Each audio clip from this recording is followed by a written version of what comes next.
मुंबईतील चौपाटीवर प्लास्टिकचं साम्राज्य पाहायला मिळतंय। कचरा सफाई सुशोभीकरणावर कोट्यावधी खर्च झाले। कोट्यावधी रुपये खर्च करून सुद्धा सर्वत्र कचरा आहे। मुंबई महापालिकेचा निधी नेमका नक्की खर्च होतोय कुठे? चौपाटीच्या या स्वच्छतेबाबत लोकशाही मराठीच्या माध्यमातून रिअलिटी चेक करण्यात आला। हा कचरा केवळ 1-2 दिवसातला नाहीये, तर अनेक दिवसांपासून साचलेला आहे। मुंबईची ओळख असलेले विस्तीर्ण समुद्रकिनारे आज प्लास्टिकच्या विळख्यात अडकलेत। मुंबई महानगरपालिका दरवर्षी कचरा सफाई आणि सुशोभीकरणावर कोट्यावधी रुपयांची तरतूद करते, मात्र प्रत्यक्षात ग्राउंड रिअलिटी काय आहे? जुहू चौपाटीवर आज पर्यटकांना फिरण्यासाठी जागाच नाहीये। वॉक करण्यासाठी येणाऱ्या नागरिकांना सुद्धा जागा नाही, कारण तिथे पसरलंय प्लास्टिकच्या कचऱ्याचं साम्राज्य। कोट्यावधी रुपये खर्च करून ही परिस्थिती जैसे थी अशीच का? पालिकेच्या या संथ कारभारावर आता मुंबईकरांनीच प्रश्न उपस्थित केलाय। एका बाजूला स्वच्छ मुंबईचा नारा दिला जात असताना दुसऱ्या बाजूला मात्र या कचऱ्याच्या साम्राज्याने किनाऱ्यांचं विद्रुपीकरण केलंय। हा कचरा केवळ 1-2 दिवसातला नाहीये, अनेक दिवसांपासून हा कचरा साचलेला आहे। यावर तिथल्या स्थानिक आणि दररोज चालण्यासाठी येणारे नागरिक यांचं नेमकं काय म्हणणं आहे, यावर त्यांच्याशी बातचीत केली आमच्या प्रतिनिधी मीनाक्षी म्हात्रे। मी सध्या प्रसिद्ध अशा मुंबई शहरातील जुहू चौपाटीवरती आहे। आपण पाहतोय की जुहू चौपाटीवरती जवळपास कचऱ्याचं प्रचंड साम्राज्य जे आहे ते या ठिकाणी पाहायला मिळतंय।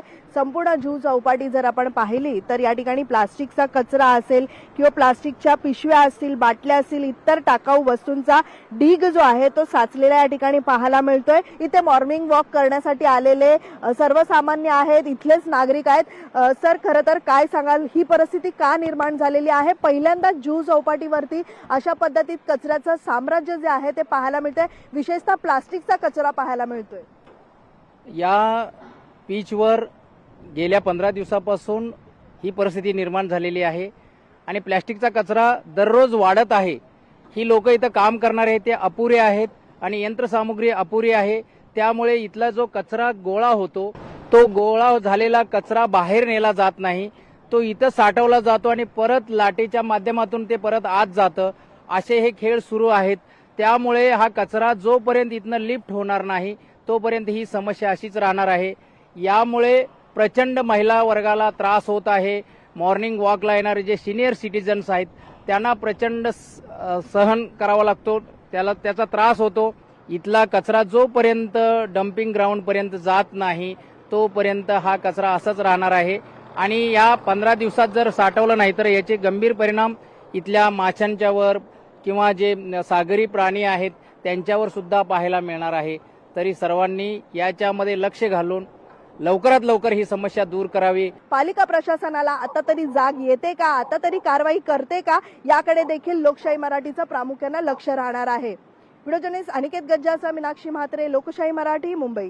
मुंबईतील प्रसिद्ध पर्यटन स्थळ असलेल्या जुहू चौपाटीवर सध्या मी आलेली आहे। इथे जर आपण पाहिलं तर दूरवरती कचऱ्याचं साम्राज्य जे आहे ते पाहायला मिळत आहे। विशेषतः आपण जर पाहिलं तर प्लास्टिकच्या पिशव्या असतील, बाटल्या असतील आणि इतर टाकाऊ वस्तूंचा ढीग जो आहे तो साचलेला दिसत आहे। खरं तर इथे समुद्राच्या जोरदार लाटांसोबत टनानुसार प्लास्टिक आणि इतर कचरा जो आहे तो किनाऱ्यावरती वाहून आलेला पाहायला मिळत आहे, ज्यामुळे संपूर्ण चौपाटी जी आहे ती कचऱ्याच्या ढिगाऱ्याखाली झाकली गेलेली आहे। जवळपास 2 ते 3 फूट आतमध्ये हा कचरा जो आहे तो साचलेला आहे एकाच जागी। संपूर्ण जर समुद्राचा किनारा पाहिला तर सुमारे 3 ते 4 किलोमीटरच्या परिसरात सर्वत्र कचरा पसरलेला आहे। पर्यटनासाठी येणारे नागरिक असतील किंवा मग इथे मॉर्निंग वॉक करण्यासाठी येत असलेले जे नागरिक आहेत त्यांनाही आता हे कठीण झालेलं आहे। इथून चालण्यासाठी रस्ता देखील राहिलेला नाहीये, इतका या प्लास्टिकच्या कचऱ्याचा ढीग जो आहे, साम्राज्य जो आहे तो पसरलेला आहे। पालिका प्रशासनाकडनं आपण पाहतोय की करोडो रुपये जे आहेत नाले सफाई असेल किंवा मग बीच क्लिनिंगसाठी खर्च केले जातात, कॉन्ट्रॅक्ट दिले जातात, पण मात्र हा पैसा नक्की कुठे खर्च केला जातो असा प्रश्न या ठिकाणी सध्या उपस्थित होत आहे। त्यामुळे ही सगळ्या सत्य परिस्थिती आता लोकशाही मराठीनं ज्या पद्धतीत दाखवलेली आहे, हे सगळं बघितल्यानंतर पालिका प्रशासनाला आता तरी जाग येते का याकडे प्रामुख्याने आमचं लक्ष लागलेलं आहे। व्हिडिओ जर्नलिस्ट अनिकेत गज्जाचा मिनाक्षी म्हात्रे, लोकशाही मराठी, मुंबई। संदर्भामध्ये आमच्या महापौरताई आहेत, या नक्की त्या विषयामध्ये लक्ष घालून योग्य सूचना त्या सगळ्या संदर्भात देतील। संदर्भामध्ये आमच्या महापौरताई आहेत, या नक्की त्या विषयामध्ये लक्ष घालून योग्य सूचना त्या सगळ्या संदर्भात देतील। लोकशाही मराठी ऐका, पहा, जागरूक रहा.